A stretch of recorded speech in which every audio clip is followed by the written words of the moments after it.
మనలో చాలా మందికి వాట్స్ సమస్య ఉంటుంది. వాట్స్ ఎందుకు వస్తాయో, ఎలా ప్రివెంట్ చేయాలో ఇప్పుడు తెలుసుకుందాం. వాట్స్ హెచ్పివి వైరస్ వల్ల వస్తాయి.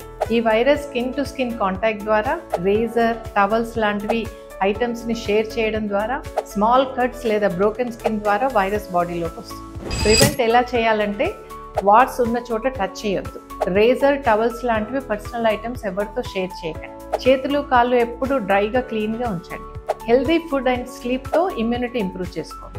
ఇప్పటికే వాట్స్ ఉన్నా బాధపడక్కర్లేదు. ఎర్లీ ట్రీట్మెంట్తో ఇవి స్ప్రెడ్ కాకుండా ఆపొచ్చు. వాట్స్ చిన్నగా కనిపించినా అవి స్లోగా పెద్దగా సైజులో పెరగచ్చు. కేర్ఫుల్గా ఉండండి. కరెక్ట్ టైంలో ట్రీట్మెంట్ తీసుకోండి. సెల్ఫ్ ట్రీట్మెంట్ చేయకుండా ప్రొఫెషనల్ని కన్సల్ట్ చేయండి. మీకు ఈ వాట్స్కి అనూస్లో కూడా చక్కని ట్రీట్మెంట్ అందుబాటులో ఉంది. అనూస్లో ఇచ్చే ట్రీట్మెంట్లో ఏంటంటే, మీకు ఒకే ట్రీట్మెంట్లో కంప్లీట్గా వాట్స్ రిమూవ్ చేయొచ్చు. అలాగే స్కిన్ పైన ఎలాంటి మచ్చలు పడకుండా స్కిన్ చక్కగా హెల్దీ కండిషన్లో మీరు ఉంచుకోవచ్చు. సో మీరు ఎప్పుడైనా విజిట్ చేసి ప్రాబ్లమ్ సాల్వ్ చేసుకోండి.